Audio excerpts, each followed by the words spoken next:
Well, hello there, and thank you for tuning in to the Shameless Sex Podcast. I'm Amy, sex educator, somatic sex and relationship coach, and sex shop owner. And I'm April, VP of an international high-end pleasure product company and boss queen sex toy mogul. We're best friends who make our own rules about who we are as sexual beings. With everything from how to be a badass in the bedroom, to pussy praising, to top tips for bringing your relationship to the next level, we have something just for you. So sit back, relax, and enjoy the show.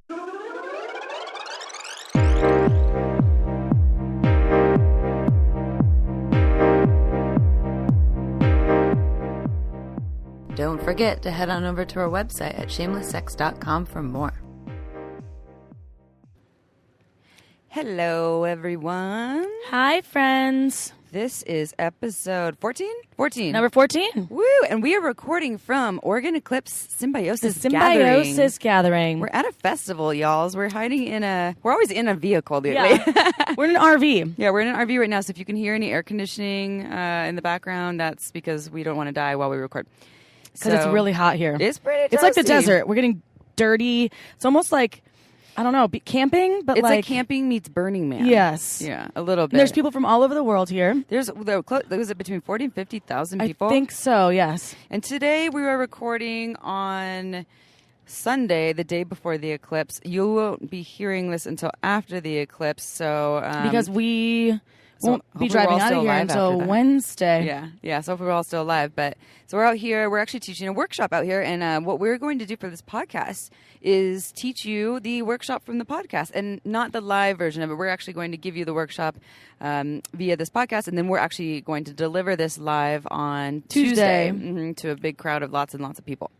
So we're really excited though, because people like the information is going to be really helpful. It's just good stuff to know in general, not only about like sexually speaking, but just like to better your the processes and how you do things, how you manifest things, and how to slowly give you tools to find your erotic superstar. Yeah, so the title of the workshop is Erotic Superstar, Step into Your Power. And a lot of the stuff we're going to talk about, if you've been listening to every episode, some of it will be you've heard before, but we're giving you a 6-step process, and there's plenty more tools beyond the 6 steps that we have on how to be your most awesome, empowered, erotic self. But these are the 6 steps that we've narrowed it down to in order, because I personally think the order is pretty important. I do too. Yeah, I do too. You can't have... It's like the building blocks. And we all like steps. We like things simplified, like 6 steps to X, Y, and Z, as opposed to like, we don't, that's the way our brains work. We want to know like, okay, how many steps, how much do I need to do? And we want to see progress. We want to see results. Absolutely. So, and this stuff is stuff that you and I both have practiced. For us. That we practice on a regular, and it has had significant impact on just not only like sexually being more empowered, but empowered in life, like within our careers, within even just like the mindfulness of how we complete things in our empowered language and how we do things. And you'll notice, I want to also premise this, if you've ever listened to our intro, which actually might be before this, so you heard our intro, that we describe April as the boss queen sex toy mogul. So she's coming from a like deeply empowered place, and a lot of it ties into all parts of life, whether it's relationships, business is a big one for her, sex. For me, I'm coming from very much like the sex educator and sex coach approach, and so a lot of what we're going to give you is going to cover so many aspects of your lives and from different perspectives. So be ready to get a whole bunch of awesome info. Even if you're not a super business-driven person, I mean, even if you're like, a bartender somewhere, or you are a caretaker for elderly folks, an elderly home, this is still ways to better your career because it's your job. And, you're spending probably at least 50% of your time, because we all have to make a livelihood and have the things like a house and perhaps a vehicle. But these are ways to just like change your mindset to better yourself in whatever career path you're choosing. Or maybe you want to go back to school and you're studying. These are also tools. So yes, I'm coming from a business deal closer perspective. But it applies to relationships. And it does. It very much applies to relationships, because as we've said in previous podcasts, relationships are a constant negotiation. And they're constant work. Yes. But they're of course, and a lot of people want to get away from the aspect. I don't want it to be work, but really they don't work if you don't work. I will say this right now: it's such a chaotic time with Mercury in retrograde and the solstice. Like I've been doing all this this research, which I talked about the last podcast. But it's like being around this festival with all these different people, I've noticed a lot of chaos in relationships. People arguing and well, that's what festivals do to people. Well, I know because it's like it's a marathon, not a sprint, and people get exhausted and they're using some things. I'm sure. Oh yeah, and it shows true colors. It does. People it have does. breakdowns. They get exhausted. And I have to say, I'm here with my partner. You're here with your partner, and I've been using these tools, and other things, even when I am exhausted. And it works. Yeah. And we've had great communication, and it's not all rainbows and butterflies, but yeah, it's constant work and negotiation. Mm-hmm. Yeah. So that's an important piece to take into account if you want any relationship, whether it's business, family, friends, lovers, the work, the constant negotiation, that always has to be on the table. We always have to, or should, or not should, but like it's part of it. It's part of it. It's part of the deal. I remember even with kids communicating. If you have children, sure, of course. Or maybe you. Your parents, you're struggling with communication with your parents or family members or friends. Even this is all good, powerful stuff. So let's get into it. Yeah, let's do it. Let's get into it, people. Okay, so we can skip the sex life update, I think. Yeah, y'all. Whatever. We'll get there later. We'll get there. Maybe if we have anything interesting, anything juicy to communicate. We'll I haven't lost my anal virginity yet because. But no, you should, the eclipse. I think you should do it tomorrow on the eclipse. Well, I also haven't been able to use the restroom for a couple days. All right, so she's not going to lose her anal virginity tomorrow because that's not going to work. That is not a good time. I need to bang out some things. You need to release the hounds before you lose the anal virginity. Oh Lord. Oh boy. Okay. So, anyways, we'll update you on her bowel movements and let you know how that goes. All right. So, anyways, okay, I would like to propose a question before we start. So, everyone, all you listeners out there, whether you're driving or you're sitting down or you're moving around, ponder this question. What were some of the messages you received when you were younger as to how you should be as a sexual being? You want me to start too? Since no one else can answer? Oh, yeah, you can answer, sure. So what were some of the questions? So what were you told about how you should be a sexual being? You were, because you were Wisconsin. Just don't do it. Just don't do it. Just save yourself for marriage. And I was like, what if I don't want to get married? I'm going to be a virgin until I'm 95. Forever, until you die. Yeah. Pretty much. I gave my virginity to God. So yours was abstinence. So it was that sex is only okay if it's, so was there any pleasure? Was it like sex is okay for pleasure only when you're married, or sex is just... Sex is only okay when you're married. And the pleasure wasn't ever an aspect of it that was brought up. It was like only okay, talking about it in the marriage sense. And no one talked about masturbation. Oh, no. It wasn't really something that was open. And still, and I will say this, and I know everyone in the Midwest is not conservative. I'm not saying that because look, I'm from there, but I still have like very close girlfriends that can't listen to the podcast or will choose not to because it makes them uncomfortable listening to me talk. It triggers them about this stuff. Yeah. So freely and openly. They're like, I just can't. And I'm like, you've been my close friend. You've known me since I was 18. I've heard you having sex in the bed next to me. You're talking personally about yourself? They're just uncomfortable. Like, could they listen to a sex podcast with someone they didn't know? I didn't actually dive into that, but it seems like maybe it is because they know me. I haven't really asked her, but it's probably also just the conversations are uncomfortable because they were taught that you're not supposed to talk about these things, right? And they not well practiced, right? I mean, this is just an assumption on my end, but that's so common. She has a kid, and it's really fun. She's married, and like I talk to her about sex. I try to engage her, but it is still very much like it's interesting. Like my close friend won't even get into sex conversations with me, probably from conditioning from childhood and stuff. And I haven't dove into it with her, but I was like, no, give it a chance. Even my mom now is listening to the podcast. So let's see. The messages that I received, I never received messages that sex was shameful. When I was younger, my mom... before I was sexually active, she let me know way before I was sexually active that when I wanted to have sex, I could come to her and get on birth control. So it was already conveyed in that message that it was okay. But there wasn't a conversation on pleasure necessarily, but sex was okay. And my dad didn't really, if I had boyfriends over when I was, my late teens, I was allowed to be in my room alone with them. And he was not the protective father, which I think to a certain degree I wanted, because now I have the daddy issues that desires this strong protective man. But it was also nice to have someone who like that. So that sex wasn't shameful then too. It wasn't like you need to hide behind closed doors. You need to keep it a secret. It was, we understand that you're going to probably do this, and we're here for you as a safe resource. So that felt really good. And I actually, as I started to become sexually active, I was really respectful of my body. I've had my moments where I've not used condoms or whatever, but for the most part, I've been really, really good about taking care of my body and my sexual health. But I do think there was definitely some slut shaming that happened. Oh, yeah. Or I think the biggest thing that I got was my first couple sexual partners that I had penetrative sex with. They never went down on me. Oh, yeah. We talked about this for sure. And I didn't really, I wasn't receiving pleasure education. I did receive in school comprehensive sex education. So they talked about sex. They just don't talk about pleasure. And it wasn't abstinence only. It was like what you what you shouldn't do to, like, all the bad things. You might get herpes and all this shit. Right. STDs was a big one. All and the scare HIV tactics. and AIDS, because, that was the 90s for me. Totally. Yeah. The scare tactics. So there was that. But I think with my first sexual partners, because I knew about oral sex. I was giving them oral sex.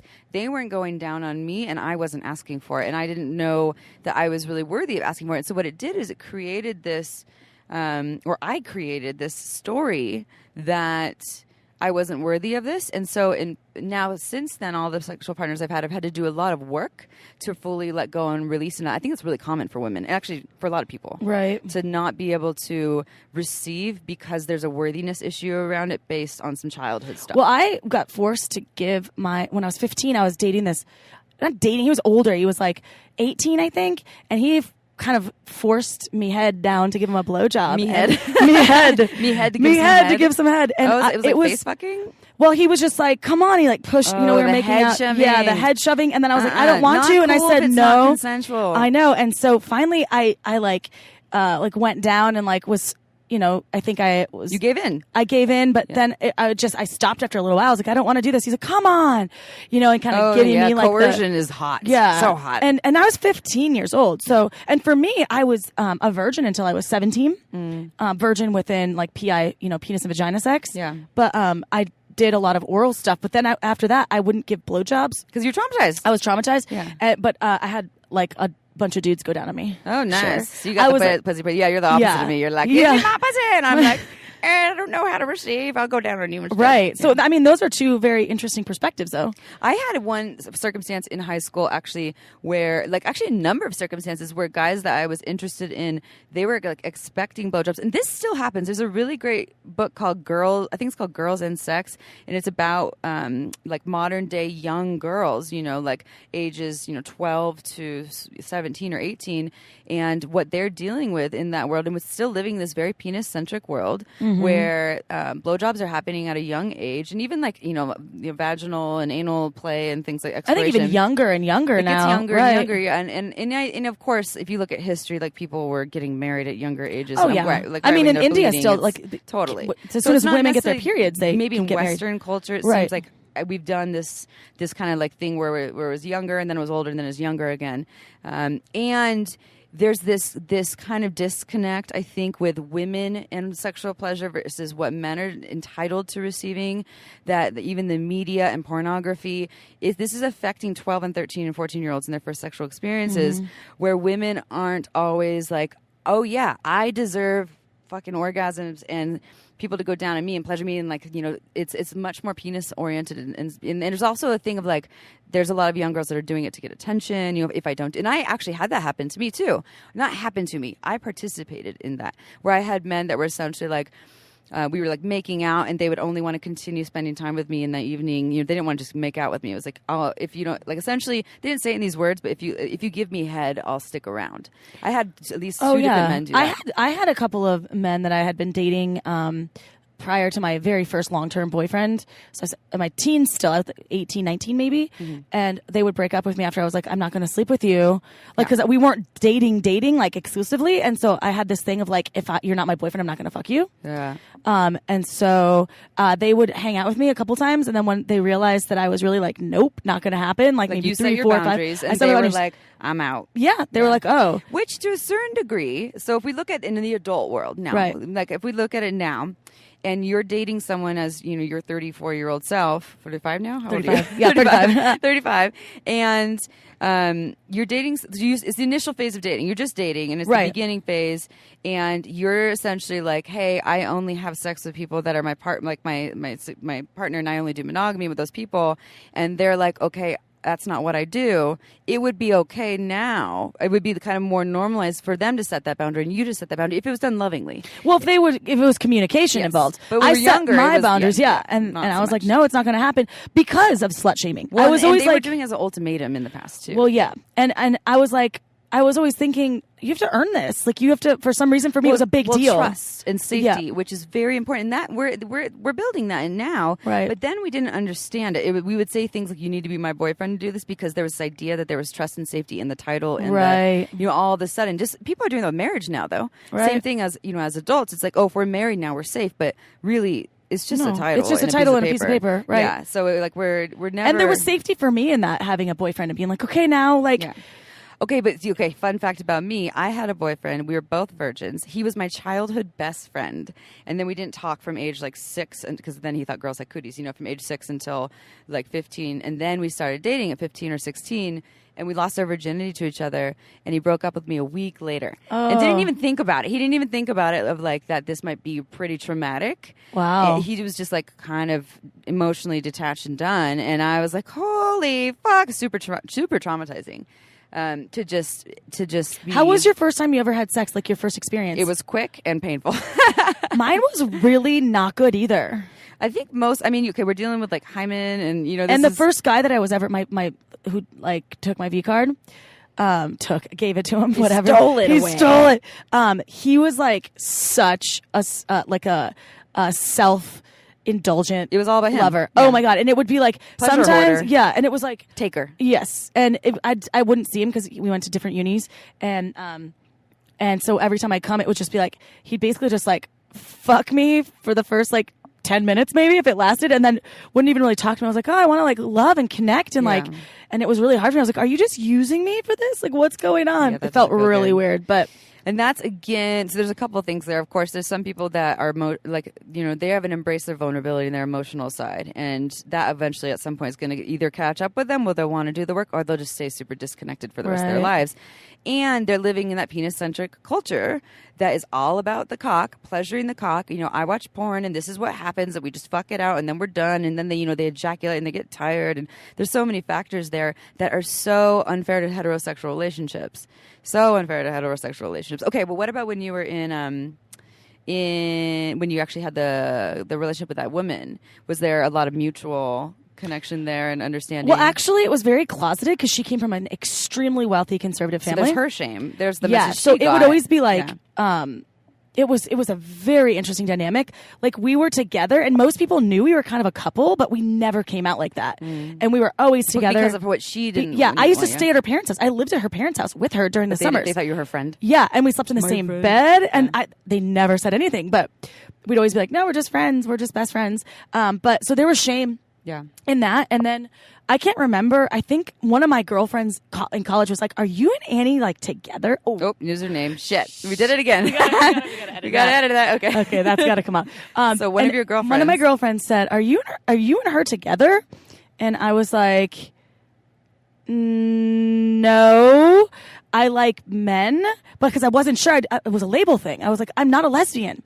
But I really enjoyed being with her. Now I could be like, I'm queer, I'm heteroflexible. I would just say something like, it doesn't matter, I'm me. Yeah.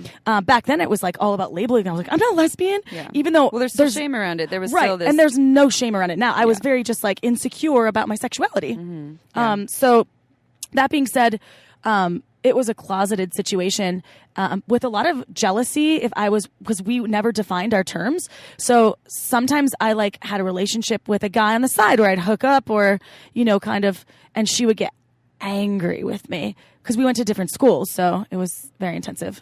She threw a pot at my head once. Whoa, Like violence. Potted plant. Yeah. All right. And that's when I was like, maybe this isn't in my this best is probably interest. just a time to get Because out. she was like, yeah, very, very, she was kind of territorial with me.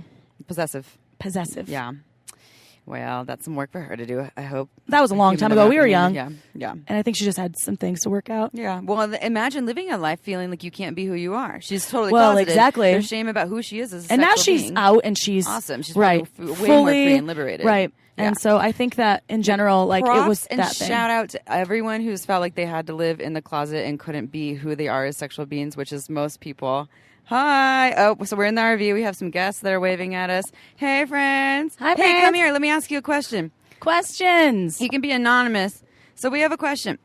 So what were some of the messages you were given as a sexual about how you should or should not be as a sexual being when you were younger? This is anonymous. People don't have to know who you are. I said abstinence. What were you given? Should or should not be? What were you told? Anyone? Bueller? To not be to be okay with it, to like just to, like it wasn't, you were never shamed. It was like kind of something that was natural and the family accepted. It's like For pleasure as well. we're sexual. I mean, they didn't, yes. Awesome. Your parents are great. What about you, lovely? What'd you get? Parents didn't talk about sex with me. No? There was zero conversation. My mom just said, here, use birth control if you're going to, and that was it. So it was that sex would happen. Like it was like, oh, it'll happen, but we're not going to talk about anything else other than here's some pills. Don't Yeah. get pregnant. Yeah. Yeah. Well, it's one step up from abstinence only education. That's Wisconsin. It could be worse. Awesome. Okay, so let's move on because we've talked a lot about that. Okay, now everyone, vision. Close your eyes. If you're driving, don't do this, but just Pull over. pull over. Find an Or don't underpass. pull over. You don't have to close your eyes, but just imagine. Imagine this. When you were born, had you never received any shame, trauma, or rules about how you should be as a sexual being, what would you be like? So what would you be like if you never received any of those ideas about who you should be? No abstinence only, no too much, no too little. If you had no messages and you just grew and evolved as you were, who would you be? Usually when I ask Sexual goddess. Meow. So when I ask this, I always, and I probably talked about this on past podcasts, I talk about when you see little kids, like you see little 2-year-olds, and they're like little pleasure And they're seekers. touching their little hoo-has. pee-pee in the Their wang-wangs. in their bathtub. Their penis. Dude, I took a bath with my brother when we were little, like all the time because it's Wisconsin. Well, my I mom was- couldn't handle both I of took us. baths with my guy And friends he used to when I get a was little. boner. I was like, "What's happening?" What's that? And then I was Well- at the zoo, and this gorilla was masturbating once. And my mom was like, "Don't look." It was like, I was like, "Oh, what's happening?" I was 5. So there's masturbation Full shaming on. already in the animals. Yep. So those little pleasure seekers though, they're running around everything just that feels good they want to do. Yeah. They're like, and they don't know any better until someone's like, don't do that. You can't do that in public. You gotta do that behind closed doors. Don't touch that. There's a lot of shame that happens. And of course we can't all be walking around the street and like wanking ourselves and diddling ourselves everywhere because it'd be really fucking distracting. And I think that if we grew up and we didn't have all these messages and we just evolved to be who we were, we would be a lot more free and expressive. But instead, we're a lot more contained because we get these messages. And even if, like this lovely gentleman that stepped in here got the messages that it is okay, I'm sure for him there was still other outside messages about who he should be as a masculine being, who he should be in regards to relationship with other women or whatever it is.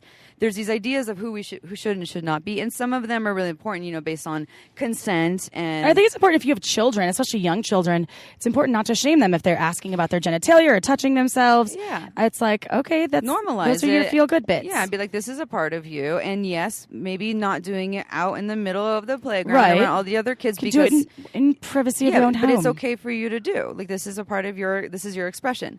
So that's the vision. Okay, now step 1. Step 1 we've already covered with the first question, but step 1 is clearing shame, and you really can't do the rest of these steps. We have 6 steps for this Erotic Superstar piece. If you did the other pieces without this, you would probably keep going like one step forward, one step back. We actually had a comment from a listener that sent us an email about how to clear shame. Remember? Joe Schmo from Ohio, I think. What did Joe Schmo say? He was asking us to not give our sexual life updates. Oh yeah, he was a little, And he which was we like, didn't do. He's like, I usually skip to minute 18. Yeah, because he was like, can you not ramble as much? Like Yeah. he loves the podcast. But he doesn't So want this us one's for rambling. you, Joe Schmo from Ohio. We Yeah. skipped the sexual life updates. I mean, we did kind of talk about some stuff, but it's Yeah, from but our it's past. okay. It's all part of it. So he was asking though for more tools on how to how to out the shame, out work the with the shame. shame. So this is, I'll give you like the Cliff Notes version of this. But if everyone is not familiar with Brene Brown, I would really go research men, her woman, Feminine Worthiness. Yeah, she it's has an amazing Audible, and then you can also get it. Actually, my girlfriend that's going through some things is reading it right now, and great. it's really helpful for her. And she has some wonderful TED Talks on vulnerability. She does. What she talks about is she's got a PhD in psychology. She's got a lot of amazing credentials. Brown. So she talks about shame and working with shame. And so what she says is that shame thrives in silence and secrecy, and it dies in empathy. Meaning when we have shame, and let's get clear on the distinction between shame and guilt. Guilt is that thing that you did is bad. Shame is I'm bad. They're very different in the way they feel. And what happens with shame, a lot of times, it's so intense and we have kind of a trigger response to it, and we hold it in and we don't release it and we carry it. And when we carry it on our own and in that silence and secrecy, it grows, it festers, it just explodes in ourselves, and it weighs us down.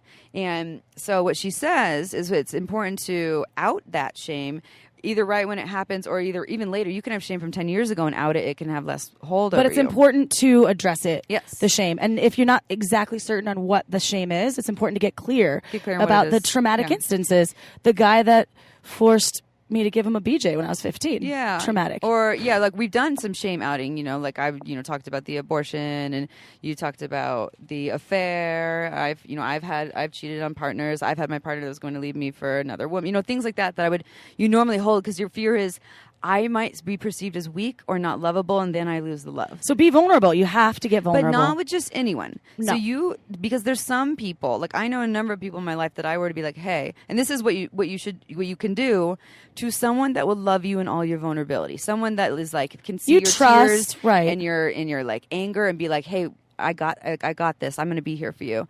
And you say, hey, homie, I have some shame. Can you just hold some space for me while I out it? I'm not looking for you to fix me. I just need to be heard.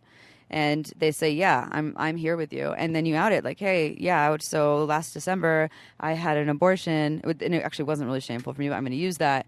It was really, it was really shameful. It was really hard. Because it is really shameful for a lot of people. When I've talked about this abortion to people, I've had women whisper in my ear, I had one too. And I'm like, why are you fucking whispering that? But for them, it's shameful. Right. And so I get it. And so I've had friends comment about you outing your abortion on the air, saying like, it made me uncomfortable how open she was about the abortion. I was like, why did it make you uncomfortable? That's her. Yeah, question that. Question yourself. Right. What makes you uncomfortable about that? I'm not preaching everyone should go get an abortion. No, not at all. I'm saying that I was very, very safe. I was with the same partner I'd been with for a long time. Granted, we were going through some shit, and I had the IUD and I got pregnant, and I knew. Which is like the third person that I've known of that's gotten pregnant on the IUD. Yeah, and I had the IUD for 9 years. You can have it up to 12. So I chose to have an abortion. I always knew that I was in no place to have children. P.S. If you have an IUD, you should check because the FDA does not regulate that stuff as much as they should, and copper disintegrates the sperm tail. It does some crazy shit to cannot sperm. be healthy for you. Yeah, it's gnarly. It's copper poisoning, it causes weight gain. Well, that's why breakouts. I finally got my second one out because my face was breaking out. So that's like the non-hormonal version. Yeah, it was non-hormonal. So just something to think about if you're going to have the IUD. I mean, birth control in general, there's a whole, you can listen to this Fertility Friday lady who specializes in not getting pregnant without using birth control. She you track your cycles. There's a podcast on it. She's amazing. If you do it right. One of my friends that was trying to get pregnant you also was need to also have a regular cycle. So this is the issue. Well, that's why you track your cycles. But some people never get regular cycles. There's a lot. Then they need to go back and do a lot of other holistic things to make their cycle regular. Because if your cycle's not regular, those things are not going to be effective. Maybe with the withdrawal method, but trying to track your cycle when your cycle's all over the place is not going to work out so well. So, side note. Okay, let's come back. We're back. Back. Okay. So, embracing vulnerability, people. Okay, so you out it to that person. What you might feel once you out the shame, and that person's just like, I still love you. Like, that's all you need from them, to be witnessed and have them look at you and be like, I'm not leaving you. I'm not abandoning you. I'm not judging you. I still love you. And all of a sudden you're like, holy shit, this shame has a lot less hold on me, and it's this weight off of your shoulders. So this is a really important step in embracing your erotic superstar self, in creating that erotic empowerment. Because if you don't do this, you're going to be carrying. It's armor. Carrying baggage. Is heavy armor that's going to make it so all these other steps aren't going to get through. Yeah. So work on that shame and outing the shame, and that creates shame resiliency, knowing when shame comes in. What does it feel like in your body when you feel shame? Do you tense up? Do you want to run? Do you want to hide? And when that happens, find a shame ally that you can out that shame. And we've already kind of outed a some. shame ally. Will you be my shame ally? Hashtag. I have a lot of shame allies. Shame ally. But we're pretty blessed. I'm in your that shame sense. ally. But a lot of people don't. Like your friends who are talking about, right? They probably don't have a lot. Like right. Those are we're not supposed to I'm talk probably about their shame ally because they've outed some things. People need it. It's okay to talk about our things. It's okay to talk about the them openly. I'm not saying everyone should get an abortion. I'm saying that was the choice for me. And if you're triggered by it, you might want to look into that and see the deeper meaning of why you're triggered by it. Why is it making you uncomfortable? Right. Step 2. Get into your body. So step 1, the clear and shame, so we can get rid of Get out of armor. your head. People get in their heads. Yes. So we get rid of the armor in step 1, and once we get rid of that, like think of it as these layers that are holding us back. We get rid of that, and now we can actually come into our bodies. And it starts especially with you. sexually too. When you get when you're just all in your head about oh, my body, or you're afraid to get on top because of X, Y, and Z. I'm speaking from a female perspective. Yeah. And you just totally are in your head all the time. Get out of your head. Get into your heart space, into your body. Feel the feelings of being touched, which, as she says this, it's hard to do when we have the armor on. It is. The armor is going to hold us back from being able to get in there. So we need to unleash that armor to get in there. And then once we can, then we can get our bodies. And this is an important step. Step 2, it starts with you, because if we rely on someone else for our pleasure, you are responsible for your own healing, pleasure. Yes. Unless it's a therapist, they can give us the healing. Of course, they work with us, but it starts with you. And so this is the really important step to get clear that to get in your body, it's up to you to be able to do it. So get rid of the armor. And now, April, tell us about power posing. All right. So everyone listening right now, stand up. Who's not driving? Who's not driving? If you are driving, pull over right now. Unless it's the LA 405 on a Friday night. So you're in traffic. Yeah. Basically, stand like Wonder Woman right now. Get up, stand like Wonder Woman, or do the Obama. Put your foot up on your desk and put your arms behind your head. I call it the Obama. Opening your chest. Get right? big. Just make yourself big. Like if you're in the forest and you see a bear, what would you do? Except Not for a grizzly. Yeah, if you see they a will grizzly, eat your face off. Get the fuck out of there. Run. No, don't run. You got to walk you away run. slowly. No. We're gonna Google this later. No. I don't know Google about shit. that. You run. You get the Dude, fuck out of grizzlies there. can run 35 miles an hour. If you walk there, no, yeah, I know. So good luck. Hopefully the grizzly Well, gets over you. You know what? You see a black bear, get big, but the grizzly get the fuck out of there. Anyways. So no, side note. So mountain lion, okay? Okay, get mountain big. lion. Yeah. Get big. Because there's all this research and studies, and actually Amy Cuddy, who is a Harvard psychologist, she teaches, she's a professor of psychology at Harvard. She wrote the book Presence. She wrote Presence. Which I'm listening on. It's amazing, the book. She's done years and years of research because they noticed when, during the Olympics, when blind folks were running the Olympics and won, they would do the exact same reaction as folks that could see, even though they were born blind, which is they would get big and show all this excitement after they won a race. And that stemmed a question of, is this normal, ingrained in our DNA of human beings to get big? It's like drawing in the alpha perspective. So alphas, no matter so we're closely related to the bonobos, genetically. They're awesome. They're the free love apes, right? And matriarchy, the women rule. Totally, I know. Hey, that's what I'm talking about. So we are closest genetically in the Homo erectus to Homo sapiens stage. We're related to the bonobos. So in bonobo tribes. Well, the tribe troops. I think it's a troops. troop of bonobos. The alphas always get big with each other. So there's all this research. So they did a bunch of human research. So she started these studies, which showed that people that power posed, so there's 5 different ways, just getting big, never leaving your hands, like if you're in a business meeting, under the table, having them exposed. Touching your neck. Don't touch your neck. Or what about folding your arms and hunching over? Don't hunch over. Get big. Think of, stretching out. Do the starfish. I'm a motherfucking starfish. Woo! That's the power pose song for you. That's what it's about, everyone. So they did this. So they had an interview process. The folks, I think there were 20 folks in the study. The folks that got big and power pose without knowing what they were doing it for were instructed to power pose for a minimum of 2 minutes before the interview. And so with these people, because they noticed that obviously the folks that had never seen anybody in life before did the same reaction when they won a race, like in track, for instance. They would get big and throw their hands up at the end. And that was basically because in nature, alphas always get big. They're like the bigger ones. They're the ones that, when they're fighting, bonobos specifically, they put their hands up. That's how they, overthrow the other alpha and win or the continuous alpha wins. So when you do this stuff, when you get big, what happens is you raise testosterone levels in your body, and this is scientific. You lower cortisol levels, and your brain switches into a mindset of like, I am alpha. I'm a natural born leader. So people that did this before interviews literally scored higher, like ranking, like the people that were giving the interviews, the job interviews specifically, didn't know what was happening and what parties were power posing and what parties weren't.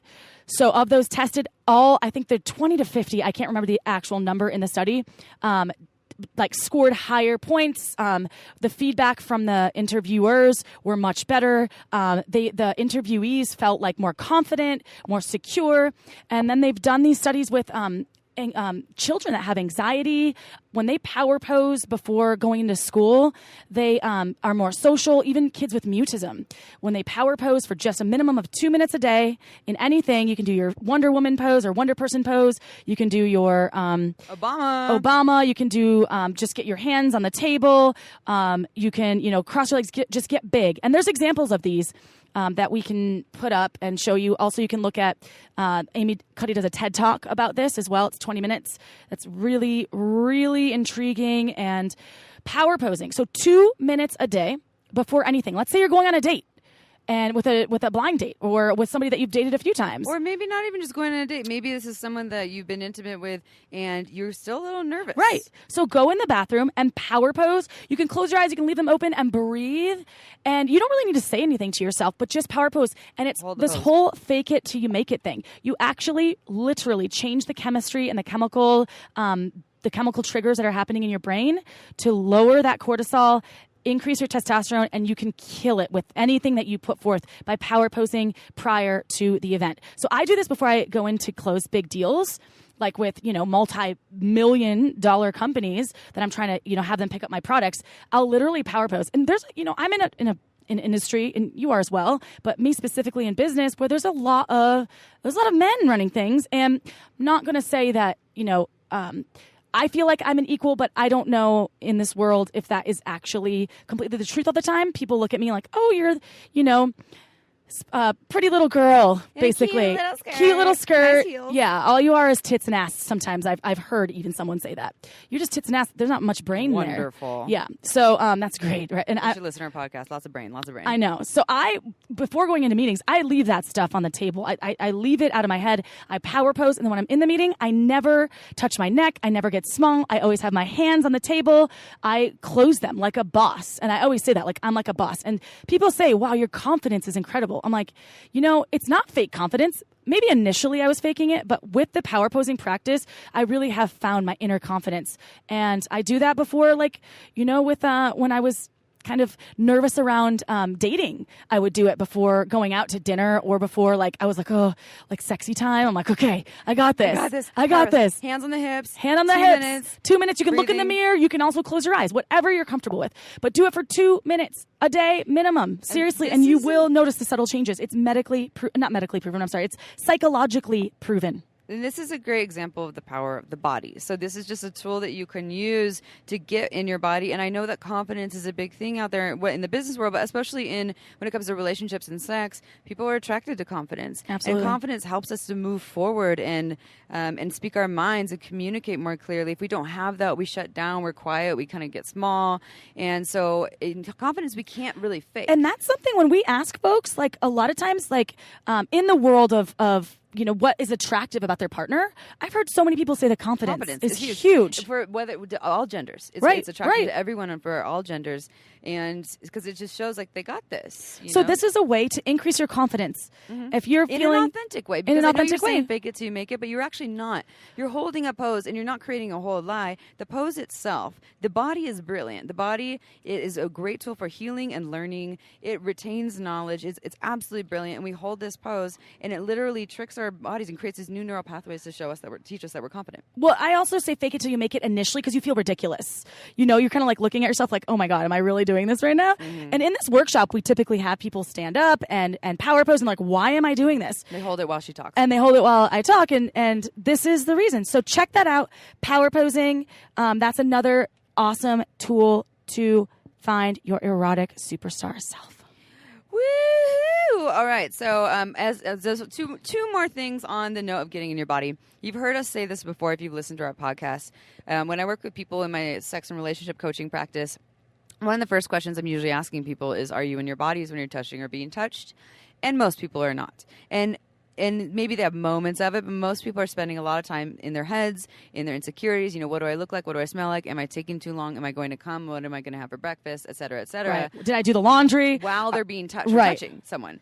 And so this is an example. You're not in your body. You're not here. You're somewhere else. Or you think like, I'm so tired. I'm so tired. I've done that before in relationships when I'm like, having sex with someone on a regular, and I don't want to ever say it was boring, but before I found my empowered self, I would be in my head and I'm like, oh, can we get on with this? Yeah, can I get this over with? Right. And therefore you're not present for what's going on. And I know that sometimes we do that because we're not enjoying what's going on, and then that's when a moment to like speak up and stop or ask for something else or stop. Yeah. And if it's coming down to it's just hard for you to stay in your body, this is an important thing to incorporate, because connected sex, and usually good to great sex, is present sex. We're there for it. And it really is, to a certain degree, a meditation.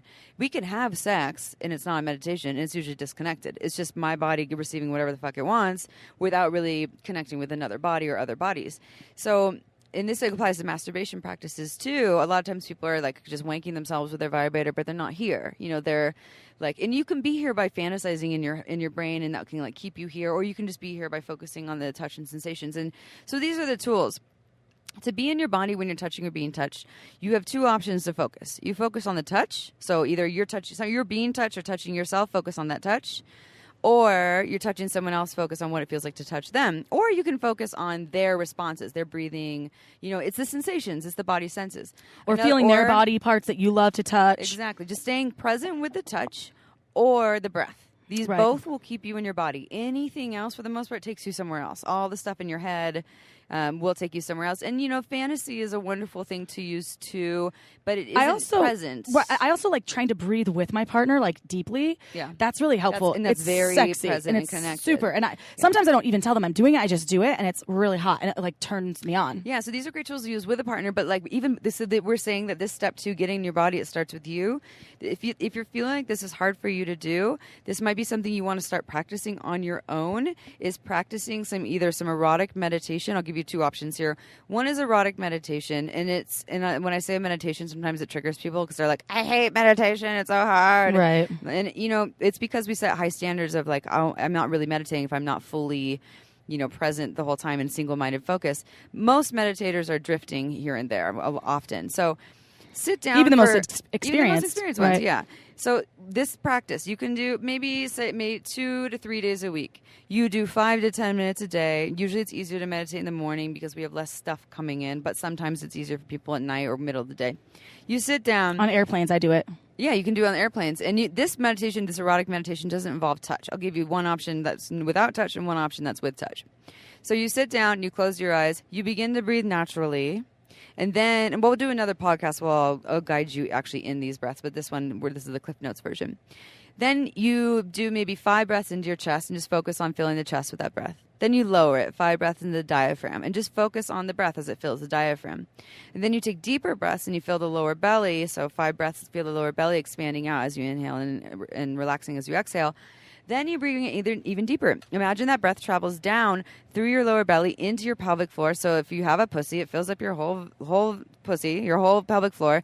If you have a cock, it's filling up that whole pelvic floor as well. So as you inhale, this whole thing kind of fills with this like warm, vibrant balloon of air, just like it did with your belly. And then as you exhale, it relaxes and releases. And the key to this is creating this whole integration, because a lot of times we're walking around so disconnected from our genitals and our sexuality. But once we actually integrate that with our breathing, with our whole upper body, it can become this full kind of like holistic thing where it's all working together. Literally, you can do this for 5 minutes a day, or like before you're going to play with someone. While you power pose. While you power pose too. Yeah, you can like have your hands on the hips while you do this and do this breath, and then maybe you're going to come in contact with another body, and all of a sudden you're more in your body now. It's in it literally 5 minutes. It can be so helpful. So this is one way to do it. And remember, you're not going to get the results unless you do the work. That's really important to remember. These are the tools. Be like you do it once and you're healed. This is a regular practice, people. This is like, and the more you do it, the easier it gets, the less you need to do it regularly. So the next thing that I'm going to give you the Cliff Notes version too. Usually when we do this workshop, we do this seduction piece where I seduce April in front of everyone. And I just hold space for her while she seduces me. And it's beyond seduction because I'm not really seducing her. I'm more seducing myself. Right. And the power of this is to show that and I learned this last summer, I learned that I have a superpower where I have the ability to turn myself on anywhere, anytime, in front of anyone, but it's for me. So I can be in front of a crowd of 100 people, close my eyes and just start to like turn myself on, whatever it is that I need. Maybe it's some erotic imagery.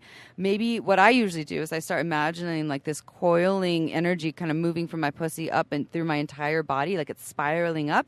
And when I do that, I close my eyes. So there's all these people around, and April's just on the other side of me, like looking at me, holding space. She's not trying to like do anything or fix anything. She's just allowing me to go through my process while holding that space.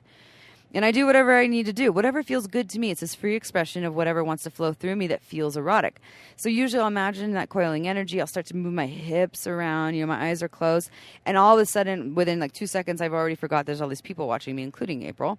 Then I'll start to let my hands run all over my body and let them explore wherever they want to. Maybe they like grab my breast and they run up my neck and they grab at my hair and scrape at the back of my neck. And I bend down, they go between my thighs and I rub like the outer, vulva or whatever it is I'm doing fully clothed. And doing it for me. What does my body need to go into an erotic space? What does it desire? Where do I desire to let my hands go? Where do my hands want to go? And you do that until you feel like you've gone into an erotic space, like you have a turn on. And when you have the turn on, then you can open your eyes. And you can do this on your own. You can do this in front of the mirror. You can do this completely on your own. Or you can do this in front of another person and be witnessed. And that's really powerful because that's like deeply vulnerable. But let's use it as an example of doing on your own. So if I was doing that on my own, I would just do that until I get my turn on and I feel it. I can and I check in with myself. I don't I'm only going to do this for 5 minutes and I'm good. Am I fully in my body and in my erotic body? Because I know what that feels like when I get there. I feel warm. My body's vibrating. It's like tingly all over. I feel alive. I feel fucking empowered and on top of the world. Like I am the juiciest. And this works in that because moment. I did it after one of our workshops, which I hadn't seen. You'd spoken to me about it before, and I was a bit confused by it. Like how does this work? How does this work? And then after we did that workshop, I actually practiced this when I was in my head a lot with my partner, and I was like, oh my God, I wasn't feeling turned on. I wasn't feeling empowered, really. I was feeling like in my head, oh my God. And there was a lot of stuff going on. And then I was like, okay, I just need to and then just feeling the feelings of like, this feels good. And just kind of going through the process of turning myself on. No matter what he was touching, I was just like, not feeling you weren't there pleasure, right? And that was you leaving your body, because right. You have to be present for it. Otherwise, they can do the most fancy tricks, but if you're not there, you right. can't receive it. Totally. So it's really, really powerful. This is something that you can start to make a regular practice too. I used to set sexy nights for myself where I would dim the lights and put on some sexy music and wear my little booty shorts and just do this for myself. Even before I learned it as a practice that I could actually do, like before I learned it as a superpower that I can do now in front of 100 people, which is very vulnerable. I can go inside, turn myself on in front of anyone for myself. It's amazing because we have all these tools in us. First, we have to get rid of the shame. Then we have to get in our body, and then we have this ability to go in there and turn ourselves on whenever we want to. It starts with us. It's amazing. We're very capable species. We are very powerful. We have this cognition that is brighter than any other, animal on the planet. Yep. So starts with you. So we did the body. Step 3. What do you want? And I'm not going to go deep into this. I'm going to refer you all to podcast episode number 2, which is what do you want and how to ask for it. It talks all about the core erotic theme and that there's a deeper question. It's not what do we want, like how do I want to be touched? It's how do I want to feel when I'm touching or being touched? How do I want to feel as an erotic being is a deeper question. And once we figure that out, and there's a lot of tools in that episode 2, on how to figure that out. Once we figure that out, then we can find out the little kind of like surface level things of how to get that feeling. So that's just something for you all to go back to because we're giving the Cliff Notes version. There's a whole episode on that. Going deeper into your core erotic theme. Exactly. Right. Yeah. Step 4. How to ask for it. How do we ask for it? Okay, so this is something we've talked about a lot before as well in mini episodes, so we'll give you a little Cliff Notes version of that too. We've talked about empowered language. That's from speaking from the I feel, and I know we talk about Not I like statements. doing the blame game where you make You me made feel me this way. because they don't make you feel Right. Yeah. You're responsible for your own feelings. Yeah. You have the ability to feel whatever way. One person might not be off put by something that someone else does, and you may be affected by it, the trigger situation. So remember, no one's making you feel some way. You are responsible for those feelings. So just address it with the when this happens, I feel this way, or I feel hurt. Yeah, and a lot of those feelings are coming from past stuff. It's I actually not feel even happy. related to your current relationship. It's Right. related to stuff with your parents or past partners. So when it comes to something, you get a trigger. You know, I always use this example of your partner walks in the door.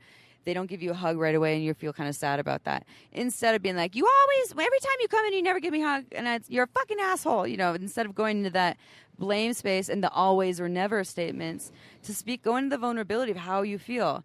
Hey, when you walk in the door and when you walked in the door and you didn't give me a hug, I felt unimportant and unloved. And this takes a lot of courage and a lot of strength from within yourself to identify those things. But it is so helpful. Yeah, and it takes you understanding how you feel. You need to go into the vulnerability to understand It's being that. mature and kind of like realizing that getting deeper within yourself and finding what's kind of off-putting to you or that's setting you off And is what's going to help you and if you don't, identify and change. If you don't do it, it's just going to build up in you. You know, your partner continues to do that every time they come home. They never give you a hug. You start to build resentment. It's Right. these cracks in the foundation, and you never They're say always something. leaving the toilet seat up, and you're like, ugh. And then a year later, you explode. Fuck you, motherfucker! God damn it. Yeah. You do this every time. Ah! And it's like something that was so small. Right. But had you had expressed the little thing of like, hey, you know, I feel sad when you don't hug me when you walk in the door, and I just need to tell you that. And I used to always do this pick your battles thing, but that's not like really because like being in a long-term relationship with someone, I'm like, I don't want to be the nag, like, right? Like you get You the wanna be needy. No, and you're like, oh, Hysterical. and then I'm like, do I have a lot of stuff? Like, am I just that much of a pain in the ass? Like, I have this, But we are humans with things, right? all So then the time. then getting the tools to kind of switch and identify it with your partner or with your friend, your roommate, whoever the triggers are being set off by, maybe is it's a Well, wonderful it creates step. deeper connection because once we are able to express our thing, you and your partner you express some things. We Yeah, talked sure. about this in the last episode, and it created a deeper connection. Totally. It instantly creates a deeper bond. We're like, hey, I have a feel. Like, I have a thing, I have a feel. Can I express my feel? And it's really... And you've done nothing wrong. Yeah. It's my stuff. What we said last episode, start it with, you didn't do anything wrong. I love you, and I just need to express this to you because I don't want to let And it I'm build. not asking for any solution. I'm just wanting you to hold space for it. just to hear me because otherwise it's going to build inside of me. And you're always asking for that too. Not like, hey, And you're not asking them to really do anything Just to hear differently. you. You just want to, yes, exactly. You want them to listen. And that was and something that speak was hard. hard for me because I always want a solution and I'm like instant gratification. But then Fixer, realizing, fixer. right, Yeah. that's my fixer nature. And realizing that I don't need to ask for a solution. I just need to be heard and know that there's, these feelings are genuine You wanna and they feel understand. Understood. Or- Everyone yeah, right. wants to feel understood and seen. And when we hold those things in, they just build up. We don't feel understood, and then we're disconnected. Right. Then all of a sudden we're super disconnected. So empowered language is the first part of how to ask for what you want. The second part that I say. So if anyone has a coin handy. Any kind of coin, heads or Any coin, tails. yeah. So any kind of coin, pennies, whatever you have, grab a coin right now, and we'll do this little quick exercise because it's sometimes when we say like how to speak from how we feel, some people don't know how to feel. They Right. don't know how because they haven't embraced vulnerability yet. They don't know where it comes from. Where do I feel my yeses, my nos, my hurts, my sads, my maybes? So here's a quick exercise to understand more of like that deeper intuitive knowing, that deeper wisdom of our feelings. So everyone grab a coin, and I want you to think of a question that you want an answer to. So maybe it's, am I going to sleep with this person tonight? Should I have a cocktail later? What? We did this. Didn't we talk about this on the last podcast? No. Number 13? No. Okay. Did we? Yeah, we did. Because I remember talking about the women's reaction when we did this in Portland. Oh, we did. We did talk about this. Okay. All right. We were 100% positive. Yeah. Okay. Cool. So I can do this again. Sorry. You're good. Okay. I just want to be You're good. So I can start it here. So a second part of how to ask for what you want after empowered language is something that we actually talked about in the last episode, which was a coin toss exercise. Because a really important part of understanding where our yeses, our nos, our maybes are coming from, as well as our feelings. Because some people aren't tapped in their feelings, because speaking our feelings involve us being in tune with our vulnerability, in tune with our sad, our hurt, our anger, all of that stuff, and understanding where it's coming from in our bodies. And a lot of people aren't in touch with that. So this exercise that we did, if you listen to our last episode, number 13, we talk about a coin toss exercise. And in just the Cliff Notes version, you would take the coin. We would assign, you think of a question, any question that you want an answer to, should I sleep with this person How tonight? deep or surface that you want to take it. it. It's a simple question, but you want an answer to it. And we'll say that heads is always yes, tails is always no. You flip it. You get your answer. It's not what the answer is, it's how you feel about it. That instant feeling. Like, oh, man. Of like, then you're like, oh. Yeah. Or like, yes, that feels right. That's that deeper knowing. That's where we want to speak from, is that place. It isn't the surface level, the heady stuff of all the stories and the insecurities. It's the deeper wisdom in our bodies, because the bodies are brilliant. It's deep inside of us, usually from a chest or a heart space, of the deeper knowing. And if it's hard for you to go in there, you can use this tool to start practicing to feel into your intuition. You start, anytime you have a big question coming up, flip the coin and then feel from it to come into the answer. It could be really, really powerful. And the more you do it, it'll get easier to feel from. And then you don't even need the coin. You don't even need the coin. Part C of how to ask for it will be positive reinforcement. We've also talked about this in a podcast, and many of them. That's because this stuff is really. It applies to everything. It applies to everything, and it's important. So yeah, maybe we're reiterating, but that's because this stuff works. Well, maybe they haven't listened to this episode, or maybe haven't listened to it. And it's nice to have this all in order, everyone. So this is going to keep it easier for you to, like, if you're trying to wonder that this all feels so scattered, and how do I organize all of this to get into my most erotic self. This might be more beneficial for you. So just the Cliff Notes version of that. And I've said this before, I always use the nipple example. Someone's rubbing your nipples, and they're rubbing really hard and vigorously, and you're like, holy fuck, this is like really irritating. If you do love usually having your nipples or your breast touch, or your chest if you don't have breasts, you could say something authentic. So you want to be like, oh, I love the way you're rubbing my nipples, when you don't really love it. But you could say something authentic. So this is the positive reinforcement part. I love when you touch my breasts. I love when you touch my nipples. And, so not but, and what I love even more is if you rub them slower and softer. This happened with me with kissing.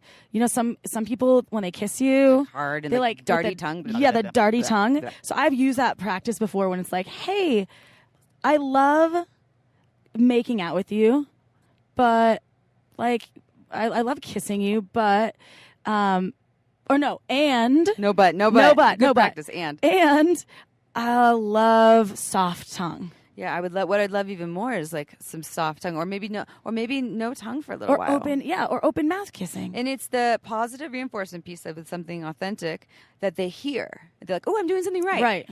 And the and isn't like, because if you get a but, they're like, ah, fuck, here it comes. And then you get the correction, and it doesn't feel like an actual correction. The shit sandwich. You talked about this before. Yeah, shit sandwich. So shit sandwich them. And this will help. It's like, thank you, here's the advice, and thank you. And then they're like, okay, cool, yeah, awesome. Right. Give them a cookie, people. And then the last piece of this one is the win-win, the negotiation, compromise, win-win, which April has some passion about. Right. I really do. And we have talked about this before, again, in asking for what you want, creating the win-win. But I will come from a place of a business deal. And this is something that we were just talking about before we started recording the podcast. So win-win, creating a win-win, it's, again, the maturity, the courage that comes in and being mature. And maturity isn't about, like, I'm an adult. It's like being mature in your senses, not reactive. So coming into something with, an open mind and an open heart, and then creating that win-win, meaning you approach things knowing that there's enough for everyone, abundance, basically. You're going to come in maturity, so totally with a lot of courage that your ideas could be heard and that you will hear the ideas of others.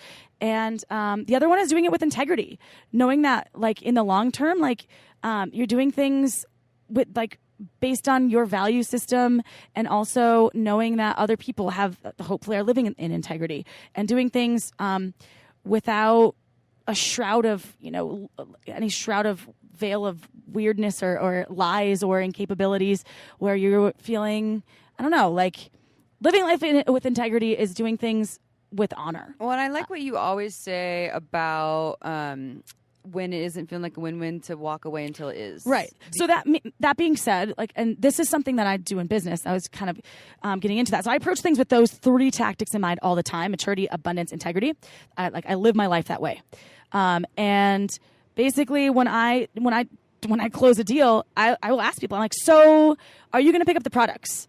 And if they're like kind of, it's not a hard yes. I'm like, so let me just put it this way to you. I'm like, I prefer a hard no and a hard yes rather than a maybe.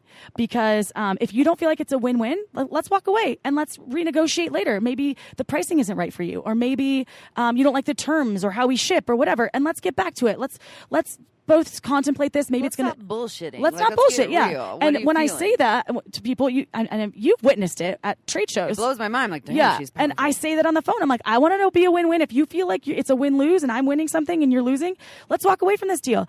And people are so responsive to that. So in relationships, we can apply it as well, or to friendships. Let's say you and I are having a disagreement, Amy, about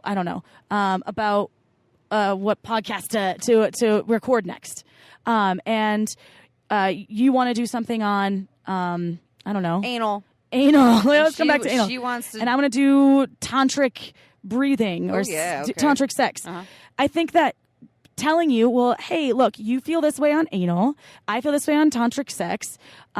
Let's try to figure out a win-win. Are you willing to compromise a bit? Like, meet me in the middle? Maybe we do 15 minutes of anal and then go into tantric sex. Mm-hmm. Are you comfortable with that? And then if we can't, we walk away. We walk away from take it. a break. And Yeah. this applies again. This is that great thing with relationships. When we're in an argument with someone, it's okay to press pause or take a break. Right. It's okay to walk away for an hour. It's okay to shelf something. And it's not like you're breaking up with if you're having a disagreement, but just take some time. Be like, okay, I can see that this isn't going to be a win-win situation. Let's sleep on it. Let's talk about it next week. Yeah. Let's come up with a plan. Which is really hard for anxious people. Like, we need to do it now. It is. And I am one of the most anxious people I know. Well, you're a fixer. You want it done now. Right. Yeah. And I love instant gratification. But it's very beneficial when it's feeling like you're in circles and people aren't getting what they're needs. And compromise is the lowest form of win-win. If you feel like you're sacrificing anything, that's not a win-win. Sacrifice is not like, oh, I guess I'll give up, or I'm going to give in to this. It's not. It's creating the win-win for both parties. And that's what successful relationships, business deals are built on. Win-win. Yep. Win-win, fools. Oh, there's a book, 7 Habits of Highly Effective People by Stephen Covey. Very business-driven, but it will still give you it some also, insight it's also for families too. Like if you have children and maybe a 15-year-old that isn't super amazing with your ideas about how you're parenting, or they're resistant. There's tools in there for those folks too. There's tools in there for marriages. There's tools. It's a great book, and I highly recommend it. It really changed my life. My boss actually recommended it to me, and we talk about it all the time when we're having meetings. He's like, "Is this a win-win?" I'm like, "Damn right it is." I feel good about it. I'm happy. All right, so number 5, we're almost done. People, we're almost done. Number 5, living in a do state of mind. April's really passionate about this one as well. This is something that we have talked about, again, in asking for what you want. But for those of you who haven't listened to podcast number 2, or maybe have, this is just a reiteration, a reinforcement of these practices that are highly successful. So instead of saying, I don't want to be late, say, I want to arrive on time. That's what I want to arrive on time. Mm-hmm. If you want to say, like, I hate it when people pull out in front of me. I'm usually driving for some reason. I hate it when people pull out in front of me. I don't like that. Why do the people do that? Say, this is what I do with cops, because I am a speed demon. I'm like, I'm going to arrive safely and without losing any money. Really fast. Really fast. Yes. Or in relation, or if you're calling in a partner, like, I don't want a partner that leaves the toilet seat up all the time. Call in what you do want. I want a partner that's really considerate and courteous. Right. Yeah. I want a partner that is into food. And I know this is like part of that, like, manifesting stuff, but this is, again, this works with the mind here. The more that we speak in the positive and we speak for what we actually want, it's the more affirming what you want instead of negating what you want. Mm-hmm. So remember, be firm. Switch to every time you find yourself don'ting, switch to a do state of mind. Live in the do state of mind. And I even now, practicing this practice for over a couple of years, I still find myself falling into those patterns of don'ting. And and I think just putting out there and being really clear and doing instead of don'ting is going to help you achieve whatever of that partner, that purse. That purse you I always really wanted. want that purse. She likes clothes and fashion, everyone.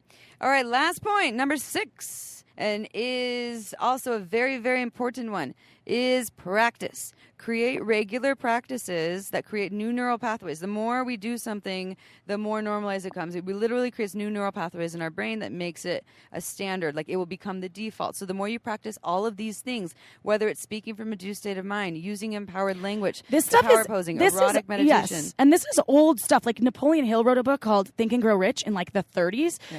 It's kind of a misogynistic book because it's very manly, like talking about men in business and your wife coming home to a cooked meal. But they talk about practicing these like very intensive, like these people, like, Carnegie used these practices.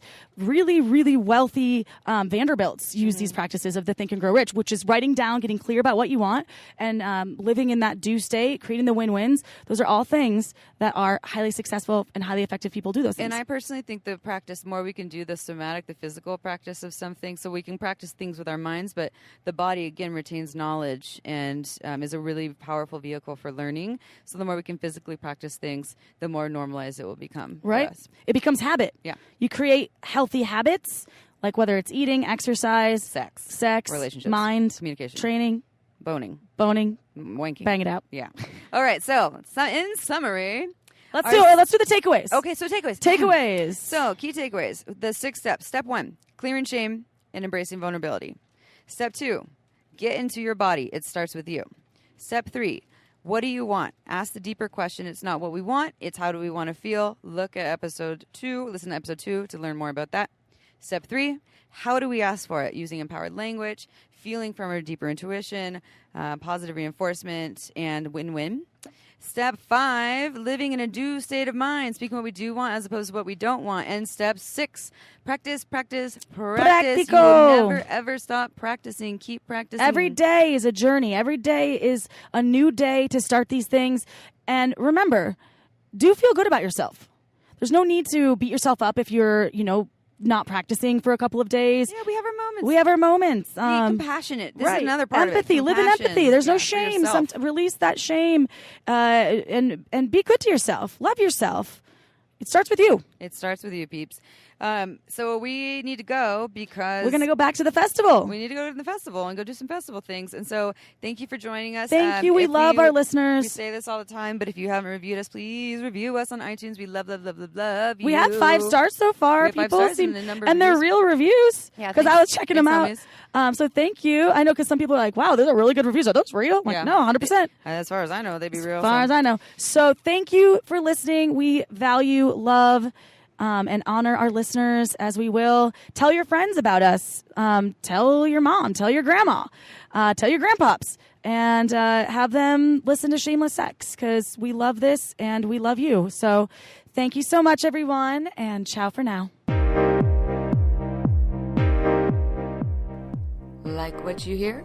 Well, then head on over to shamelesssex.com for more podcasts and information on our latest happenings.